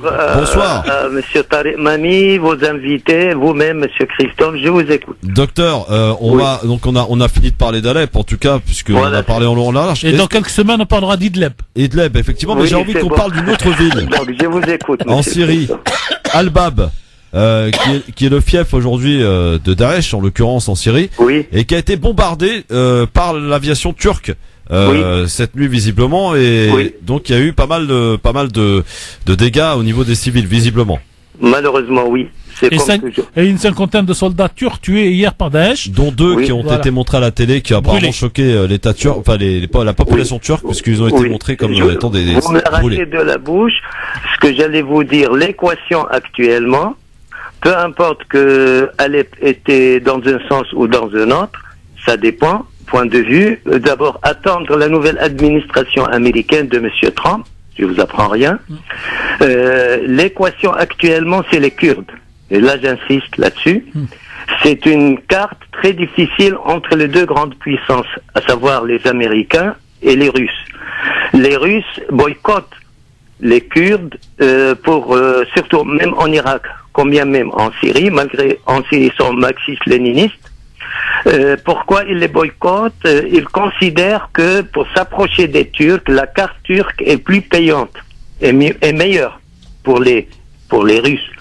Donc après les Américains d'un seul coup, ils ont que ça, la carte kurde, malgré qu'ils sont marxistes-léninistes, mais voyez, donc tout change d'un seul coup, ils sont plus proches d'eux. Maintenant, le problème actuellement, c'est les Kurdes du nord de la Syrie. Combien même l'ensemble de l'opposition, les oppositions syriennes n'ont jamais tenu compte des Kurdes, encore moins le régime arabo-bassiste de Bachar à Damas. Dernier Genève 3 a été avorté. J'ose parler d'avortement. Pourquoi? Parce que l'ensemble était anti-kurde.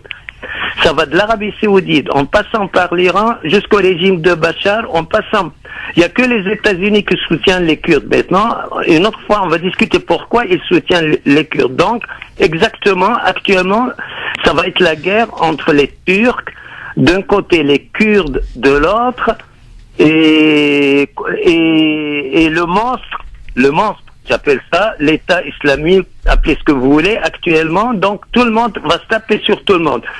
Peut-être le régime syrien et Poutine, il va avancer vers Idlib. Ça, c'est peut-être. Voilà. Mais malheureusement, il y a des civils qui tombent. Voilà. Et oui, c'est ça. C'est ça le problème. Merci beaucoup, docteur, en tout cas, pour votre avis. Donc, à chaque fois, très, très éclairant. J'ai envie qu'on se parle d'autre chose et plutôt de la conséquence d'un coup de fil, d'un appel du président Donald Trump, président élu au président égyptien. Le Caire concède le report d'un projet de résolution de l'ONU pour qu'Israël interrompe ses activités de colonisation. Le vote de ce texte avait été repoussé par le Conseil de sécurité. Donald Trump avait même réclamé sur cette question le veto de Washington. Un petit mot là-dessus sur donc cette proposition de Le Caire. C'est marrant parce que Monsieur Bami, Tarek parlait justement du message de la personne là qui envoie, je ne sais pas qui c'est, mais qui expliquait entre complotisme, etc. Enfin, moi je vois pas où il y a le complotisme parce que moi je crois qu'il y avait des résolutions de l'ONU qui ont été sur la solution à 2 États. Aujourd'hui, ceux qui bloquent la solution à 2 États, c'est bien l'État d'Israël et les États-Unis. On voit bien encore qu'ils veulent repousser les résolutions pour pas mettre en place ce projet viable. Que Israël ait le droit à la sécurité, nul le conteste. Mais par contre, les Palestiniens aussi ont le droit à la sécurité. Ils ont le droit à un État, ils ont le droit de s'organiser, ils ont le droit d'exister. Et je le dis, humilier les peuples ne va pas faire avancer la démocratie ici ou ailleurs. Et c'est bien ce qu'a dit docteur, parce que je pense qu'il a posé les choses. On voit bien la complexité. Quand on ouvre une boîte de Pandore, il faut pas s'étonner que ça parte dans tous les sens. Et je le dis, les armes n'ont jamais permis de mettre en place la démocratie. C'est la diplomatie. Et aujourd'hui, on voit bien que chacun utilise les gens pas en fonction de convictions ou d'un projet de société, mais en fonction de ce qui peut leur rapporter à eux ou pas, comme des pions sur un échiquier, et non pas comme une vision de société ou une vision du monde.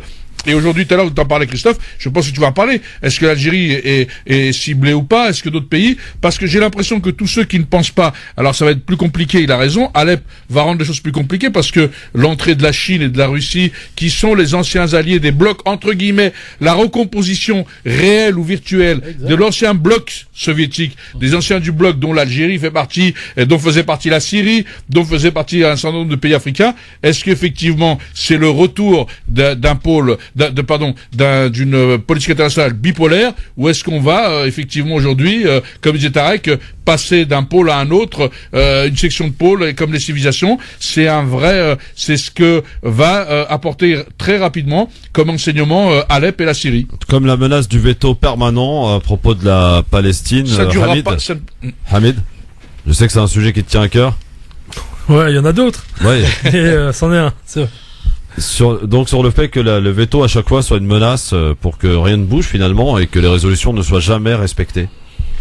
Le veto, ça doit être fait pour protéger. Et là, en l'occurrence, on ne protège pas la démocratie et le droit. Donc le veto, c'est encore pour moi un outil. C'est comme le 49.3. C'est un outil qui doit pas exister. Et si on pourrait jeter un peu de farine sur ceux qui le mettent souvent, oui. Ceux qui le mettent souvent, par exemple les Américains ou les autres, parce qu'ils en jouent assez souvent. Il faudrait le faire parce que voilà, aujourd'hui, ça ne fait pas avancer les choses. Bien au contraire, ça envenime. Et puis, pour revenir à la question de la Syrie et surtout d'Alep, c'est pas un conflit syrien, c'est limite les prémices d'une troisième guerre mondiale parce qu'elle englobe toutes les puissances, qu'elles soient orientales ou occidentales. Et on parlait des Américains, des Chinois, des Français, etc. Mais il ne faut pas oublier les Iraniens et les Turcs, parce que c'est les deux grandes civilisations de cette région. Et si on discute pas avec eux, ça tournera en rond. Tarek, j'ai besoin que vous m'éclairiez, ou que vous éclairiez aussi les auditeurs par rapport à Donald Trump, qui, on le sait, est plutôt proche de la Russie, de Vladimir Poutine, et pourtant, il vient de choisir un économiste ouvertement hostile à Pékin pour diriger le Conseil du commerce dans la prochaine administration américaine, désignation de Peter Navarro qui constitue, aux yeux de la presse chinoise, une véritable source d'inquiétude. On le sait, Chine et Russes sont proches et alliés. À quel jeu joue-t-il Donald Trump ? Donald Trump est un extraterrestre de la politique dont nous avions l'habitude de regarder. Ouais. En fait, je trouve, en ce qui me concerne, un seul avantage à Trump. C'est celui de bousculer toutes les idées reçues, les nôtres comme celles de l'establishment américain, comme celles de la classe politique française, et de dire aujourd'hui, ce type, on ne sait pas comment il fonctionne. En fait, il fonctionne comme un chef d'entreprise qui a des intérêts à préserver. Et quand vous êtes chef d'entreprise, vous pouvez tout à la fois être en bon terme avec l'entreprise qui vous est concurrente directement, comme vous décidez de temps en temps d'être méchant avec cette même entreprise. Voilà. Et il faut changer de diagramme d'analyse politique. Nous ne sommes plus dans la politique politicienne faite par des gens qui ont fait l'ENA, pour faire simple, en France et les grands lycées et les grandes universités américaines. Ouais. Nous sommes dans un contexte d'un homme d'affaires qui cherche à préserver ses intérêts. Et aujourd'hui, ces intérêts, en fait, sont à la fois contradictoires et complémentaires. C'est clair. Parce que d'un côté, il est plutôt pro-russe, parce qu'il admire les Russes pour le nationalisme russe. Et donc, il a envie de faire du nationalisme américain comme les Russes.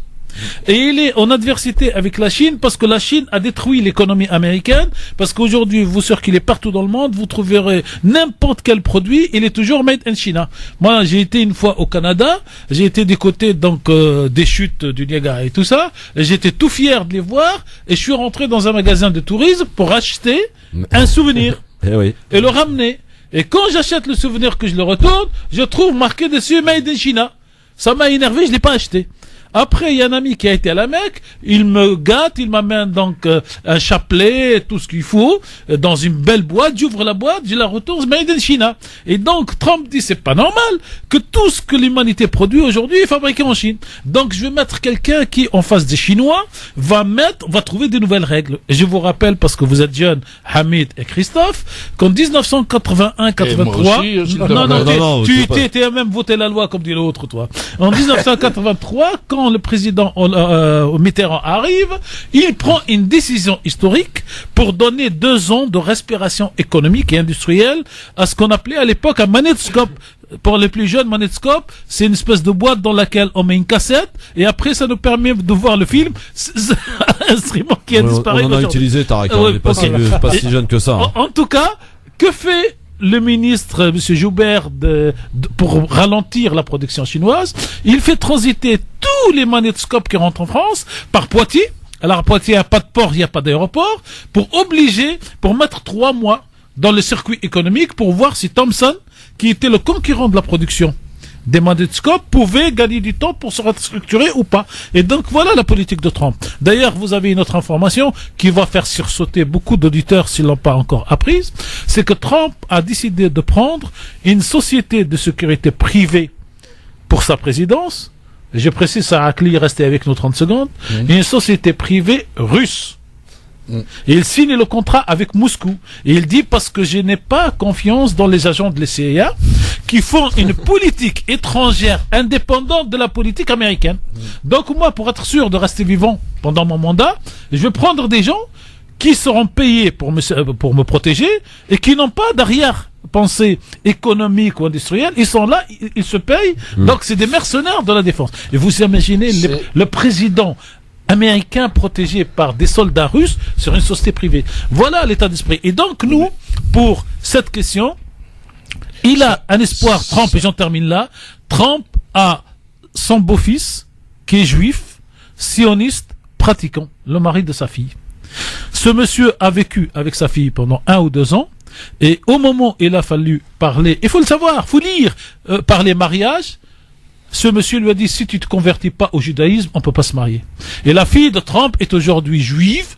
Par conversion, c'est quelque sorte, j'allais dire, c'est un valse à l'envers. Mais au moins, j'admire dans cet homme que les choses sont claires. Et quand il parle d'un sujet, n'importe lequel, il te dit, parce que sur cette question de veto, et j'en termine, que fait monsieur Trump? Il fait ce que l'administration américaine fait systématiquement depuis 1945. Sauf que lui, il a le courage de l'annoncer à l'avance. Qu'est-ce que tu vas lui reprocher? Moi, je préfère les gens qui disent je vais faire et il le fait, que les gens qui étaient Obama va au Caire, nous fait un très beau discours. Je sais qu'Akli va rebondir, fait un très beau discours sur l'islam, les musulmans et le monde arabe, et fait tout le contraire dans sa politique pratique. Ah ben, je préfère celui, je sais pas, l'histoire se répète. J'ai été un abonné du journal Libération pendant plus de 18 ans. Un jour, je prends Libé, je lis un article, je dis c'est pas possible que cet article soit écrit comme ça dans Libé.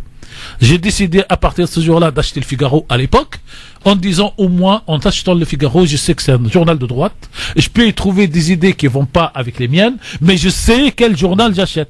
Mais quand vous dites tromperie sur la marchandise, vous pouvez comprendre. Et donc l'avantage, j'en termine là, cher Christophe, c'est que Trump annonce ce qu'il fait, on peut ne pas être d'accord, il faudra qu'on se batte contre lui et contre ses idées, mais au moins on sait à qui on a affaire. À qui on est d'accord avec ça? Oui, moi je trouve qu'effectivement le gars est assez clair, il annonce avant. Mais ce que dit Tarek aussi qui est important, c'est quand même que le gars va se protéger des siens. Et ça montre bien dans quel système sont les politiques aujourd'hui, et en disant au moins eux feront pas la politique que je veux pas faire. Donc on montre bien que aujourd'hui, contrairement, et c'est là où on a un problème, c'est que c'est d'autres intérêts économiques et autres qui dictent la politique, notamment aux États-Unis, et non pas le politique. Ce qui est assez, on a, si vous voulez, c'est un peu l'inversion. C'est comme aujourd'hui, par exemple, sur le capitalisme. Les gens parlent du capitalisme sans comprendre ce qu'est le capitalisme aujourd'hui, celui d'hier. Je fais, si je peux avoir 2 minutes, Christophe. Rapide, hein. Hier, le capitalisme, c'était, je fais des bénéfices, je paye mes salariés, j'investis dans l'entreprise, et après, je verse les dividendes aux actionnaires. Aujourd'hui, on a inversé ce capitalisme. C'est aujourd'hui, je fais des bénéfices, je verse 20 à 30% aux actionnaires, puis je paye les salariés, c'est pour ça qu'on les licencie, et après j'investis dans l'entreprise. Donc comme il reste rien, on n'investit rien, c'est pour ça qu'on a des entreprises qui sont obsolètes et on licencie. Et donc du coup, on tourne en rond. Et voilà comment on a même inversé le capitalisme. Eh bien, on est en train d'inverser, y compris le système politique. Hamid, un petit mot là-dessus rapide? Ben oui, on préfère tous avoir un Trump qui nous dit les choses clairement, même si on n'est pas d'accord. Ouais. Après, de ce qu'il a dit aussi, il met pas tout en œuvre. Le mur qu'il voulait mettre sur la frontière mexicaine. Ouais. Bon, voilà. On se rend compte que les gens ne tiennent pas forcément tous leurs promesses et qu'à un moment ils sont confrontés à la réalité du monde. Et la réalité du monde aujourd'hui, sur les questions de veto liées à la Palestine ou autre, il ira, il l'affirmera parce que c'est une ligne de conduite qui existe depuis longtemps. Et par contre, sur le mur dans le désert, il va se rétracter parce que là, on a une communauté mexicaine et on a des liens très forts aussi avec le Mexique. Je parle pour les Américains. Dans un instant, les coups de cœur, et on va parler un peu de l'Algérie parce que Reporters sans frontières s'attaque à l'Algérie par rapport au sort des journalistes algériens. Tout de suite. Merci d'être avec nous sur France Maghreb 2, c'est le LGF, le grand forum évidemment, avec Hakim Enouli, avec Hamid Karmani qui est avec nous et avec Tarek Mami. Avant de passer au coup de cœur, Akli, Hamid et Tarek, je souhaitais vous parler de Reporters sans frontières qui accuse le pouvoir algérien d'asphyxier les médias indépendants. Algérie, la main invisible du pouvoir sur les médias, c'est le titre du rapport publié hier par l'OMG. L'organisation y décrit les méthodes à peine cachées de ce pouvoir accusé d'étouffer les médias privés, en particulier la presse écrite. Ces méthodes ne se limitent pas aux intimidations faites aux journalistes, elles incluent aussi les rachats de titres par des hommes d'affaires qui lui sont liés et le verrouillage des marchés publicitaires. Voilà un petit peu ce que reproche donc Reporters sans frontières à l'État algérien. Akli. Je pense que tout le monde va s'exprimer, mais moi je pense qu'effectivement il faut pouvoir dénoncer les dérives de l'État algérien ou d'autres ailleurs, et c'est vrai que sur les médias il faut une plus grande liberté de la presse, nul ne peut le contester, on ne peut pas, quel que soit le pays, mourir pour ses idées, donc là-dessus après, comme on dit, il y a le diagnostic, il y a la dénonciation, il y a les préconisations, mais il faut aussi, quand on dénonce quelque part, dénoncer. Moi, tant que les gens dénoncent de la même façon partout, il n'y a aucun problème, je veux dire, je vois pas pourquoi on le dénoncerait pas en Algérie. Bien sûr qu'il y a eu un journaliste qui est mort pour ses idées, quelles que soient ses idées. Moi, j'ai toujours dit, et là ou ailleurs, que je me battrais, je suis pas d'accord avec toi, mais je me battrais pour que tu puisses les exprimer. C'est aussi ça la démocratie, c'est aussi ça l'esprit de la justice. Et donc, effectivement, il est vrai qu'il y a des dérives en Algérie, il faut les dénoncer, il faut effectivement faire avancer, mais ces dérives ne concernent pas que l'Algérie, et d'ailleurs aujourd'hui, je dis aussi à Reporters sans frontières qu'il ferait bien effectivement de dire aux médias français d'arrêter de donner la parole toujours aux mêmes, de mettre toujours en avant les mêmes, et de permettre effectivement, quand on est dans un média, qu'il y a des démocraties, et donc il y a un débat d'idées, et donc il y a des gens qui pensent différemment. Et donc ce que l'on demande à l'Algérie, au Maroc, à la Tunisie, en Syrie, en Irak, en Afrique toujours, c'est parce qu'on dénonce toujours le manque de démocratie ailleurs, eh bien on devrait le demander aussi aux Européens, aux Américains, que dans les médias, on arrête de mettre la suspicion sur certaines personnes qui ne pensent pas comme les gens et qu'on leur donne cet accès aux médias. Moi je trouve qu'aujourd'hui, les journaux français, les médias français qui sont les mêmes, puisque je suis français de la République, m'intéressent aussi parce que je trouve qu'effectivement la diversité d'expression n'est pas assez bien représentée, et je dénonce, y compris en Algérie, les dérives qui sont faites, et partout dans le monde, on ne peut pas mourir pour ses idées. C'est l'occasion de dire qu'effectivement, mon désaccord profond, quand il y a que quelqu'un puisse mourir pour ses idées parce qu'il est journaliste, quelles que soient ses idées, on ne peut pas l'accepter et on doit le dénoncer. Très bien. Hamid et Tarek, si vous souhaitez peut-être rajouter un truc là-dessus, sur le rapport de Reporters sans frontières. Très bien. Moi je dirais que je suis Akli sur cette question, faut dénoncer, mais faudrait aussi qu'à un moment on ait plus d'écho aussi en France. Parce que par rapport à tous ces médias qui nous orientent et qui ne font plus de journalisme aujourd'hui et qui stigmatisent de plus en plus, on a l'impression que les médias font de la politique aujourd'hui et donnent des avis ou orientent les Français. Donc condamner bien évidemment en Algérie, mais ailleurs et surtout en France, quand ce n'est pas juste et quand c'est contraire à la liberté de chacun et de chacune, mais donner aussi des avis qui pèsent plus dans le débat français, et puis sur je reviens toujours aux franco-maghrébins, mais bon, on a besoin de plus de représentativité, et il y a beaucoup de gens en journalisme, mais on les voit très peu dans ces instances qui sont des gros médias comme TF1 ou autres.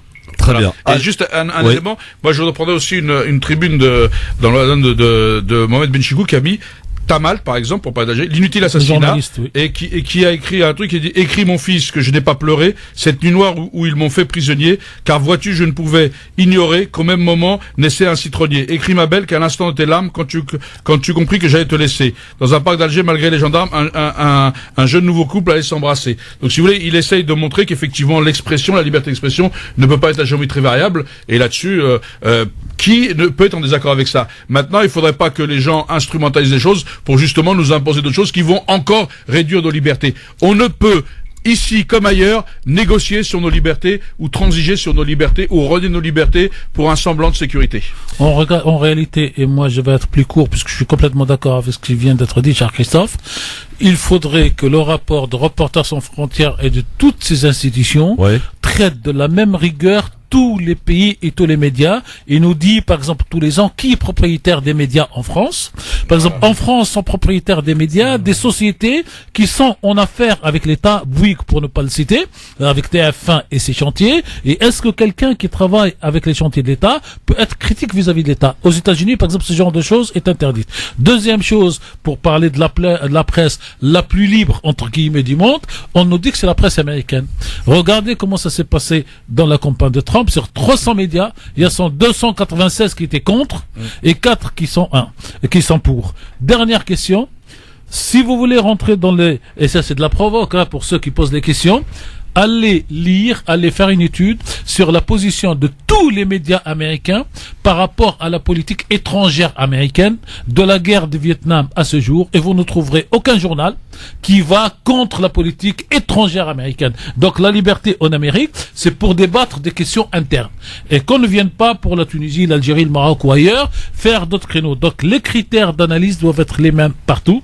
C'est vrai qu'en Algérie et dans d'autres pays du monde, il y a des journalistes qui meurent dans la prison. Ceci n'est pas normal, mais je veux dire que quel est le statut d'Assange et de tous ceux qui ont sorti toutes les informations sur Internet, sur les, comment dire, je veux pas utiliser de gros mots, sur tout ce qui se passe dans le monde. Ben, c'est pas des journalistes, c'est pas des blogueurs, c'est pas de la liberté d'expression. Donc la liberté d'expression et ses critères doivent être la même partout. Nous ne devons pas avoir partout un espèce de veto du Conseil de sécurité où c'est les quelques grands qui décident qu'est-ce qui est bon, qu'est-ce qui n'est pas bon pour la population. Merci messieurs, à très vite. À Clément Louli, Hamid Karmani et Tarek Pami sur France Maghreb 2. Il est pile 18h. Allez, c'est parti, le rappel des titres de l'actualité, c'est avec Marine Garel pour ce vendredi soir. Bonsoir Marine.